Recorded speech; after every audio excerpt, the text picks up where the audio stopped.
Okay, so we are re-recording this because we forgot to start recording at the beginning of this. So you'll see the presentation kind of split. But this is our very first Lunch and Learn on amplifying voices through inclusive decision-making processes. Our Lunch and Learns are an opportunity to dive into some foundational elements that connect to the work that we're all doing related to community engagement and coalition building. So I hope that you find this first session really helpful in thinking about how we do shared decision making. We'll start off with a short icebreaker in the chat.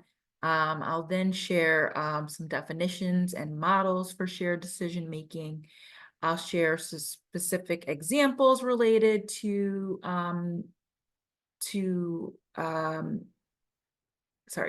shared decision making through a project that I support called the Innovative Stable Housing Initiative, and that'll give you hopefully some strategies and a tool to help you do it. And then we'll have questions and an open discussion. So the learning objectives for today are to understand the definition and practice of shared decision-making processes, to explore different models of decision-making, and I'll give some tips for fostering inclusivity and trust, particularly in navigating power dynamics, and also share real-world examples and lessons learned. So in the chat, you can share your first name and pronouns, the fund that you're a part of, your project or organization, and how you are currently using shared decision-making in your work. And during the chat, during the actual live session, a lot of folks did share the ways in which they're doing shared decision-making, including engaging with youth, engaging with certain marginalized groups of people, and really hoping to be able to share with folks today. So definitions, models, and tips. So we all are aware of the community engagement spectrum. We've seen some version of this. This is a very streamlined version of the community engagement spectrum. As you move to the right, you can see that we move into a deeper form of community engagement. In the first two sections, in inform and consult, you are really engaging with community at a lower level. And towards the 4 and 5, they're really making, have some autonomy and are making decisions about how processes are going. So they become more democratic as you move to the right. So what do we mean by shared decision-making? Shared decision-making is an inclusive and transparent approach to decision-making where the unique perspectives and experiences of those most impacted by the decisions are prioritized. And so it's a really great opportunity for folks to be able to be in community, to learn from each other, and to, through that learning, inform the decisions that they will be making. There are lots of different types of decision making that happens, but most of them tend to be either democratic or consensus based. And oftentimes different processes that you see have elements of each. So at the democratic level, we can think of voting, where the majority determines the outcomes of the decisions. Because you have like a one-for-one representation in your vote, it can create a dynamic of having winners and losers. This also tends to be more hierarchical because there are winners and losers. And even though it's a voting process, you can still have diverse viewpoints and conversation throughout the process. And even though you may not fully address the concerns of the minority view, that they are included in the discussion. And oftentimes, because of this voting process, it does lead to a faster decision-making process. Some examples of this include elections and participatory budgeting, which we'll talk about a little bit more. And just to sort of note on elections is, you may say in like our current election process that, not everyone has a one-to-one vote. There's gerrymandering and all of these things. And the point here is that, like, at the purest form, a democratic process does mean that everyone has autonomy in a singular vote.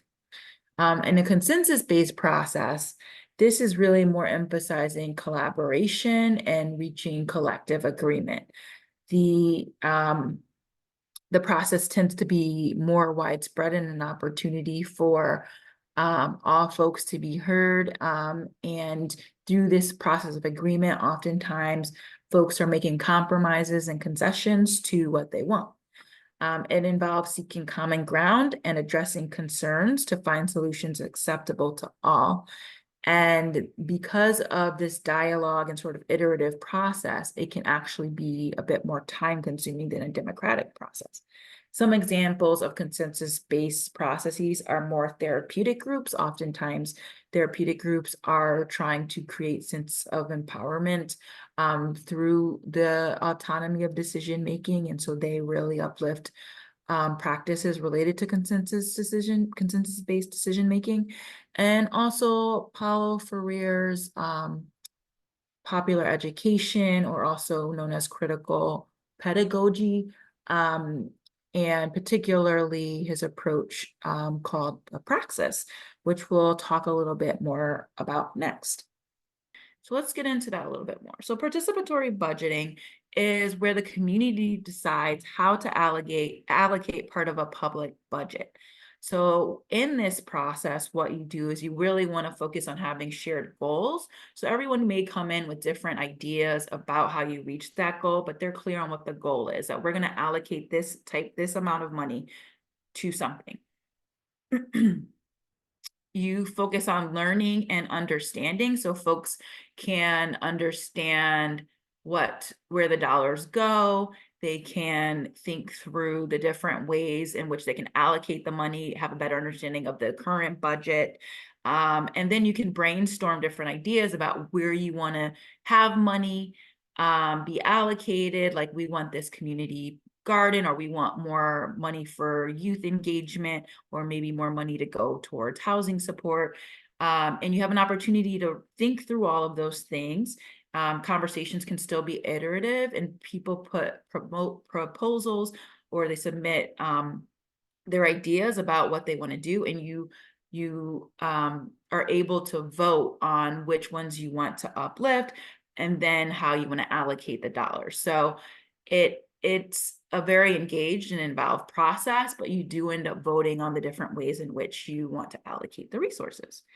And the more of the praxis-based space, Freire is really focusing on the ways in which people can come together and through dialogue decide what they want to do by having more social context of the systems in place and the individual experience. So this one is really focusing on having shared values in a space.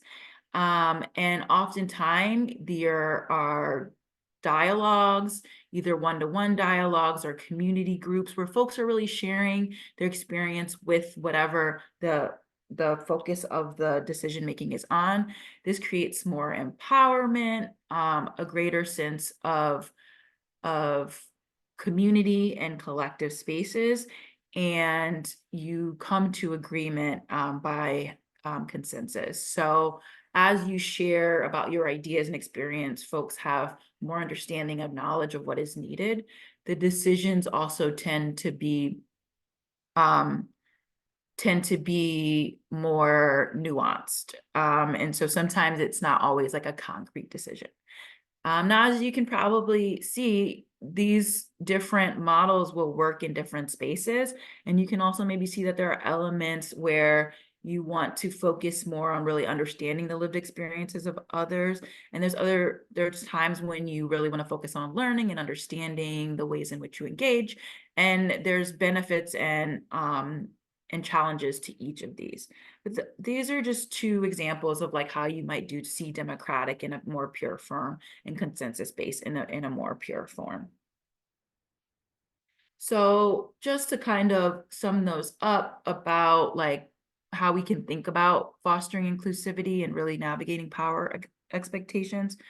Excuse me, power dynamics is to set clear expectations and guidelines for participation so that everyone is on the same page. You really want to create safe environment for everyone to feel respected and valued in the space and to be open to sharing, and this does take time. You want to ensure diverse representation of the community that you're working with, making sure it's reflective of the demographics and perspectives of the communities. And when power dynamics do show up and there's power imbalances, you want to recognize them and address them in the group as they come. You don't want to wait, and you really want to be able to have a set of shared goals or values that you're uplifting. And what's important in addressing those power balances is also you validate the experiences of everyone, of all participants, and you really do want to uplift the minority and marginalized perspectives. What I mean by minority is the ones that don't have the majority vote or majority thinking. And the marginalized perspectives are those are folks who have faced oppression. You want to be sure to uplift those ones, but being really respectful of everybody's experience in this space. It takes really strong facilitation to do this, but it's a skill that you can learn and practice. You always want to maintain transparency throughout the process, and always be reflective and ask for formal and informal feedback so that you can make sure that the process is working well and make adjustments as needed. Which is a reminder that there will be a feedback survey for this Lunch and Learn, so please be prepared to fill that out. So before I go on to the next thing, does anyone have any questions if you want to come off mute?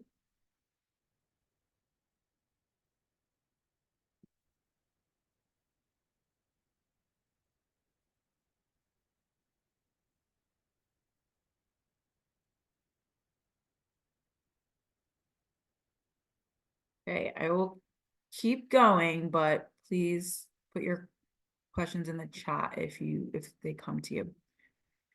Okay, so now I'll share an example and some lessons learned, and I think you can adapt this into, it's not an exact tool, but you can adapt this into something that's useful for you. So the Innovative Stable Housing Initiative is a participatory grant-making project that leverages pooled funding in Boston. And so what we do, our goal is to really identify, assess, and fund strategic approaches to increase housing security in Boston. This is funded by hospitals in the Boston area, so it's a similar sort of DON mechanism, except this was not distributed through DPH, it's direct investment from the hospitals. And ISHI is really a space for the funders and grantees and residents to come together to make decisions about how to improve housing. In the process, we define participatory grant making as an approach to philanthropy that engages residents at different levels of the grant making process and gives decision-making power to those most impacted by funding decisions so that they can be part of the solutions.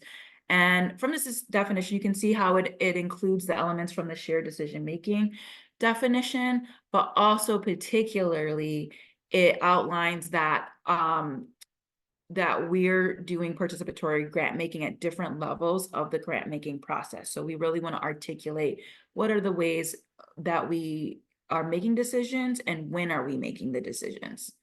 So we have 3 key entities, governing bodies within the grant making space. So we have a community assembly space, which is the broader community-based organizations, potential applicants, funders, residents.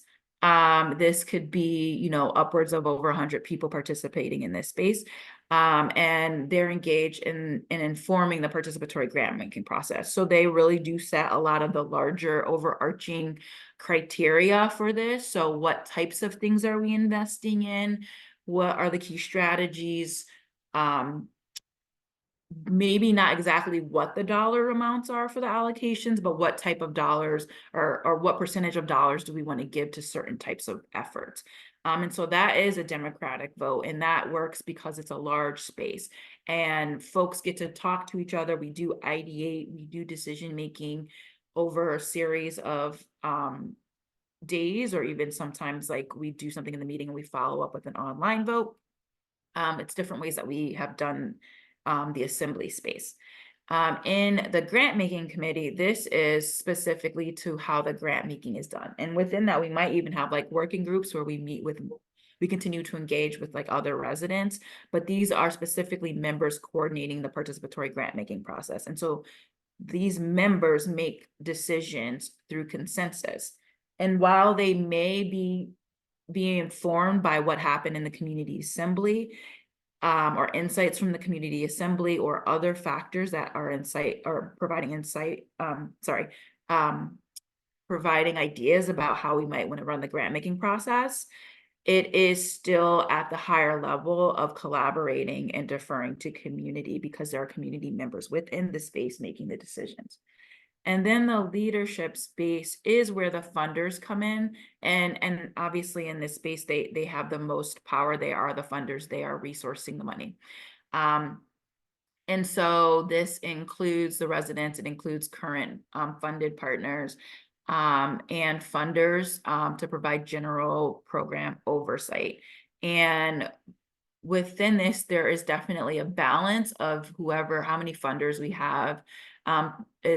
ISHI is wrapping up, but at its highest, we had 4 funders. And so we always wanted to balance this space with more community partners. And they're really providing insights on general management of the project. And so this is also consensus based. This is to kind of create like these 3 key components, but there's definitely overlap and they're informing each other. But within each of these spaces, that's how the decisions are made. And just to kind of flesh this out a little bit more, excuse me, something we do is we created, this is a streamlined version of it, but we created all the components of which where decisions need to be made. We think about what entity makes recommendations and who makes the final decision.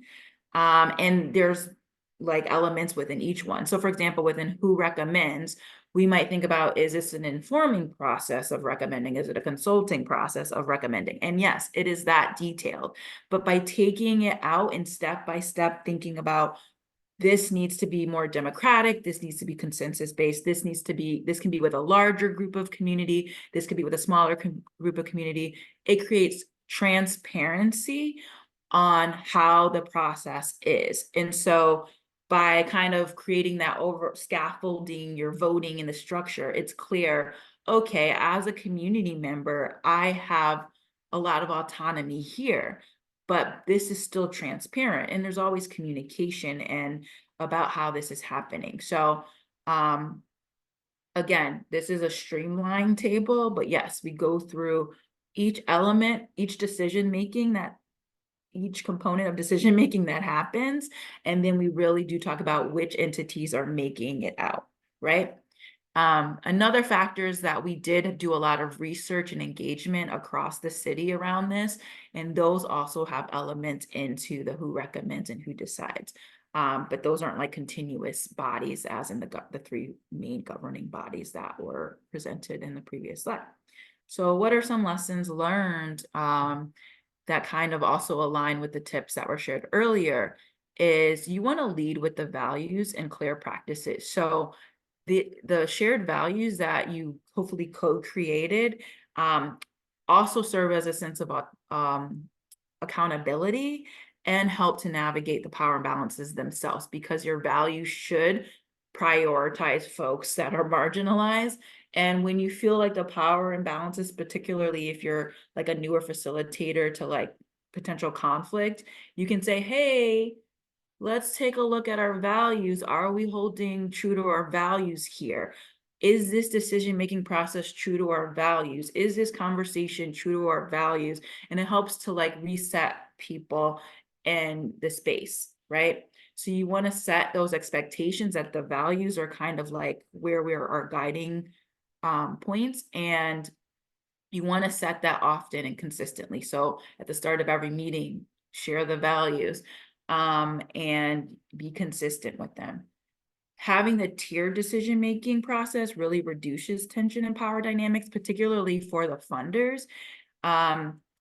Because if you shift how you make a decision at a certain space, that could be a little,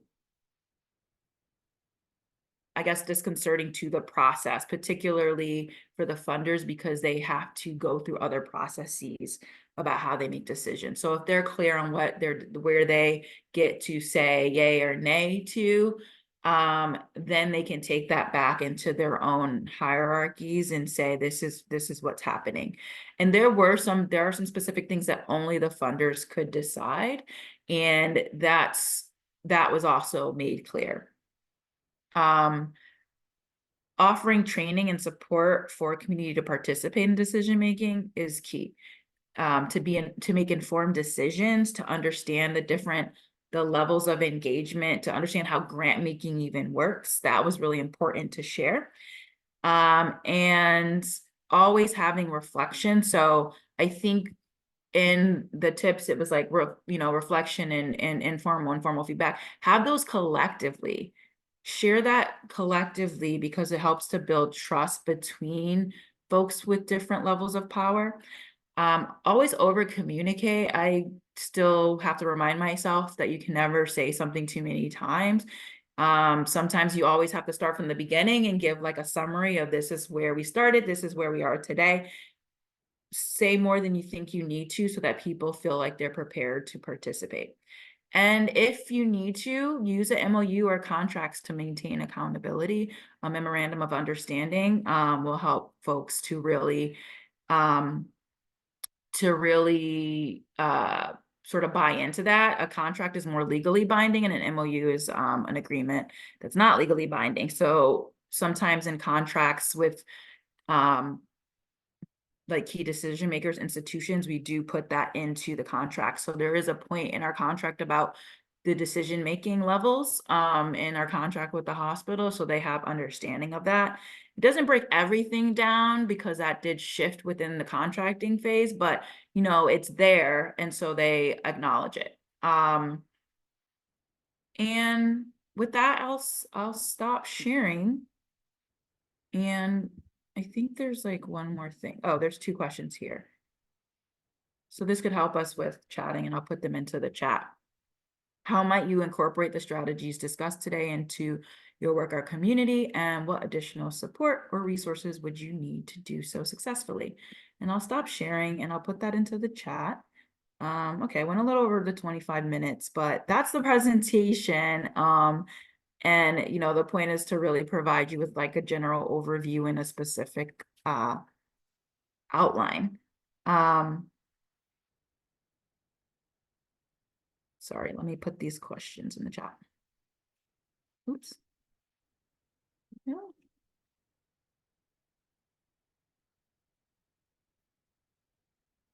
All right.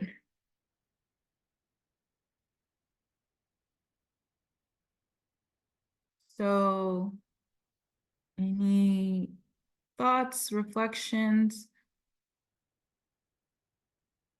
See, Calpurnia says repetition is key. Yes.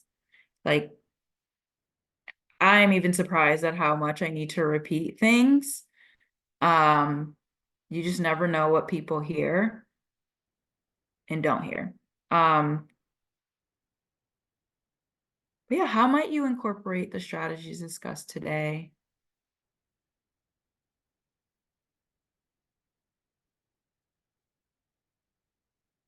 No, but you can get some TA in support of that if you want to work with your program officer.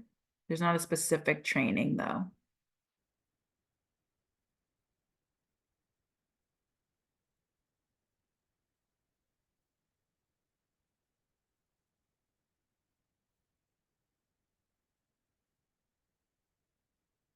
Okay, this is the open Q&A part. So if it's not about that, if you have other questions you want to ask, please come off mute. If you have thoughts or insights of your own, please come off mute. I also would love to learn from you all. I'll jump in. Hi, this is Calpurnia. Oh, sorry, Anthony. No, you go first. You go first.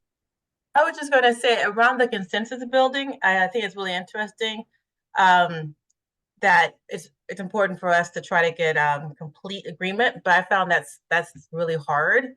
So in my world, a win is if most people agree and others are willing to go along.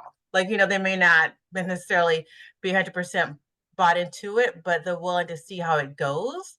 And then hopefully later that changes their minds. But it's really hard to get that 100%. That's what I found in my experiences. So a strategy that I've used, not necessarily in this process, but in other process, is you can also create like a risk level spectrum. So, and when folks, so you say like high risk to low risk, and maybe a higher risk one needs a vote, and that's how you do it. And you have to say, like, if something seems really complicated, as a facilitator, you can say, okay, is this like a high risk decision that we're making right now? And then that might help folks realize am I assuming it probably is a high risk. So then you might need to do a vote in that space. But like if you're trying to really do the consensus base, that if it is a lower risk, folks might actually be more willing to make concessions in the space. So that's something that I've done. I don't know if that helps, but yes, you're right. It could be really hard to get collective consensus. And it doesn't mean everyone's happy. It doesn't mean it's 100% all the time, but it's like, with some chagrin, that's, there's a few folks that are like, yeah, okay, whatever. And that's what it is. So thanks, Calpurnia. Anthony. No, I just think I was just going to add one example that we always run into anytime we do something like this is making sure, trying to think of what the best way to say this is, making sure we get all the kids' opinion, but especially the ones who may not be involved, right? Because if anybody here works with young people, you have the young people who are involved in everything, right? They're the young leaders, they're the ones who can do. But sometimes we want to make sure that we get to those young people who may need us even more, but tend to shy away from these types of conversations. So just kind of an FYI, and I'd love to hear your thoughts in general. So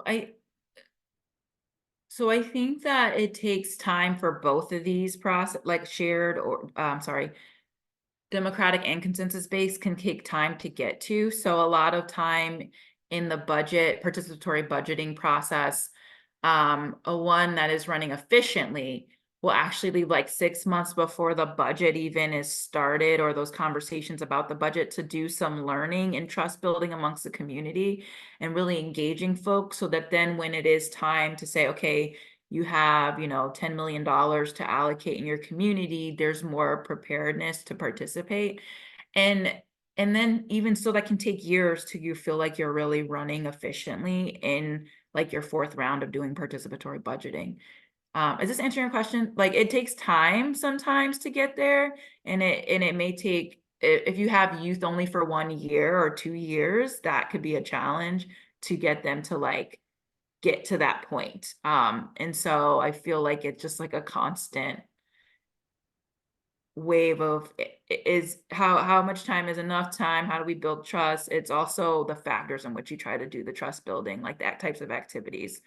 No, agreed, completely agreed.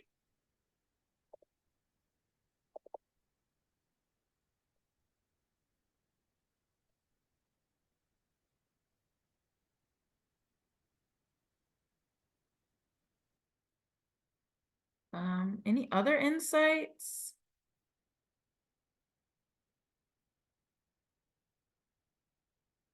I see I Julia. guess, I had a question. Yeah, go ahead, Becky. I was wondering if you have examples of the shared values that you return to. Like I tried to develop value statements, but they ended up sounding more like goals, and just be interested to hear what types of values that you use. in your example.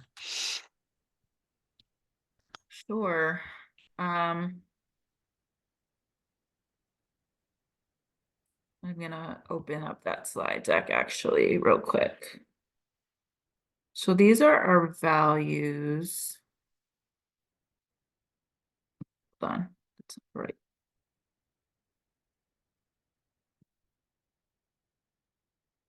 Wrong slide.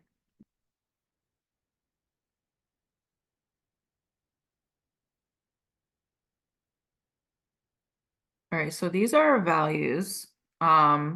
Oops, what is going on? And this was like an iterative process.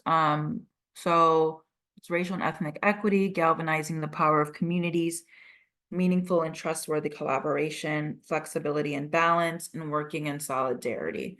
So I think oftentimes when we are having like the challenges is the flexibility and balance and working in solidarity really come into play for a grant making process. And if you read those, I'll just read them out loud.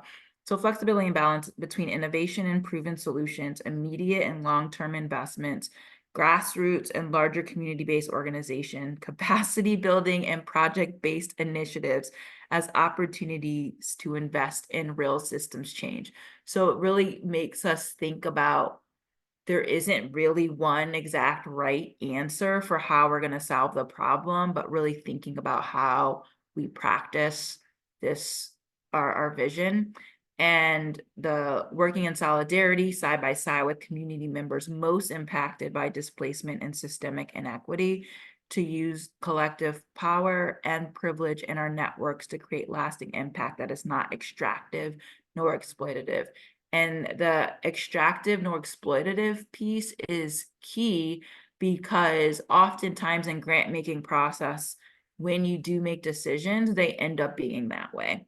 And so having sort of, again, that wasn't in there. The extractive or exploitative wasn't in there in the beginning. It was added because, not because necessarily it was happening through this particular project, but honestly, when COVID hit and there was all kinds of grant making happening, it started to feel a little exploitative to some folks. And this was a way to kind of think through what does it really mean to have really strong grant making practices. And then I'll also say, like, we have grant agreements. I'm sorry, group agreements that when we come into a space that we make sure that we're uplifting. And so this is kind of like, you know, this is where we are. Everyone has some form of group agreements, but always keep this evolving too, so that when you come into this space, you can kind of also set the expectations clearly. But I do think that when you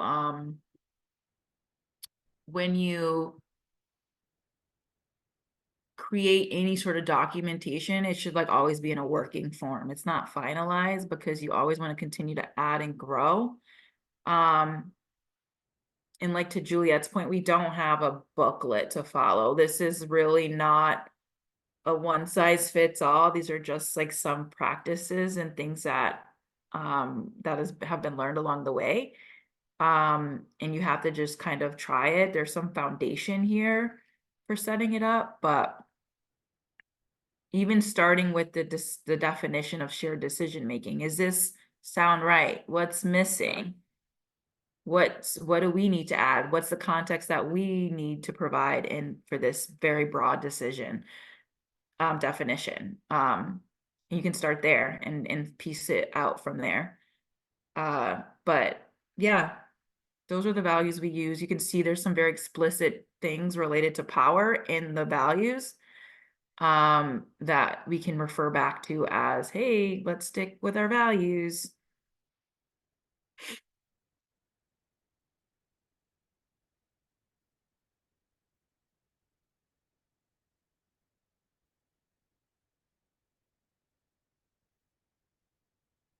Any other questions?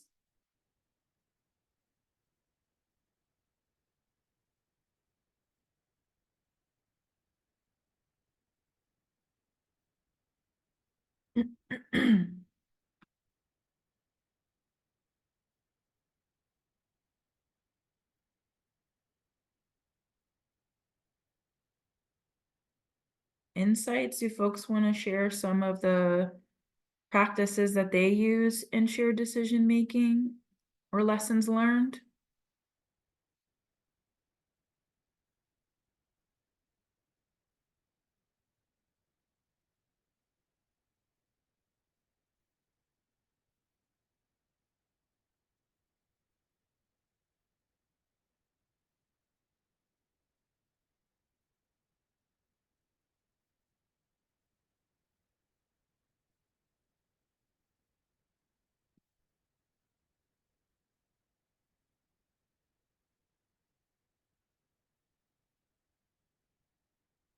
And I see there's some thoughts on like additional support. Stephanie mentioned something earlier and Juliet, but how can we support what you're doing? Or do any of you feel like you need like specific support related to implementing more shared decision making?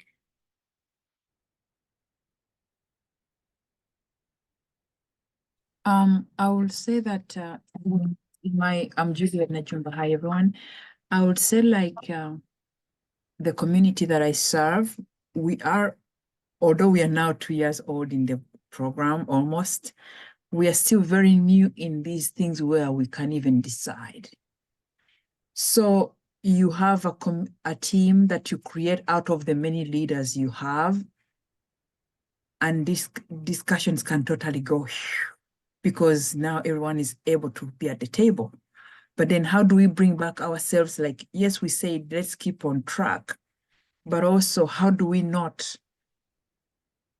suppress others as we decide, or how do we keep on track still? Like, it's a little bit of many little questions that make them many in everything that makes us even delay more. I don't know whether that's called delay, but we discuss longer than we should. Sometimes maybe because of not knowing what is the limit of how to discuss something. I don't know whether that makes sense, but approximately that's what we have.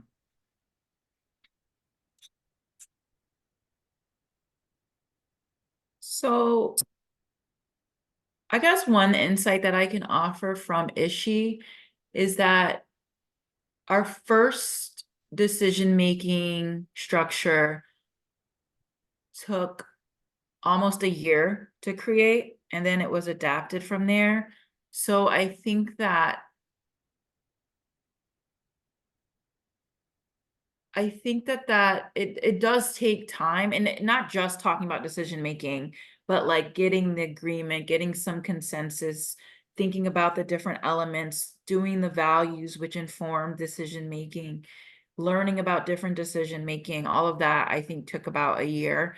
And it's okay to take the time. I think starting with the shared understanding, what is the purpose of us being here? Why are we here? What are we trying to achieve? What are the values that we share here in our space together, as well as the broader community? Because again, there's different decision making happening in different spaces. So you can have like a collective, like even the funds has values for us as a team, and then the values of the funds, right? So how do we operate, work together? So it takes time to work through that. And Juliet, I know I'm coming to your meeting on Thursday. I can add some thoughts about that in there. Okay. That could be helpful. So I think that like, yeah, it's a step by step, and through each of those things, you're building trust, you're better understanding each other to get to that space of making an actual decision. And so, yeah, that's all I can say is it does take time, and you just have to trust the process and be patient. Thank you. Thank you so much.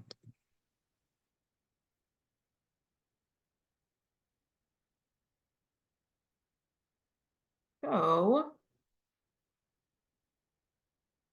I know that people are leaving, so I'm going to share this feedback survey. I need like 75% of you to participate in this survey, or I know who you are. I will individually ask you to fill out the survey. Don't make me individually email each of you to say, please fill out this survey. Of course, I won't know if you did it or not. I'll just do it. It is an anonymous survey, but please do. It's very short. It'll take you about 5 minutes. Again, this is our first one, so we would appreciate the feedback if this sort of worked. If there's something like an additional component that we should add into this, but really just wanted to kind of provide some specific like examples or ways that you might want to think about shared decision making in an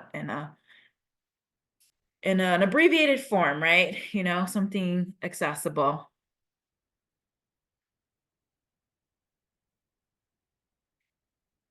And I'll stay on for a little bit if folks want to ask any other questions or anything, but again, feel free to reach out, email me, ask your questions here. I'll stay on for a bit more. Otherwise, enjoy your Monday, get outside, take a walk. And thank you for joining us.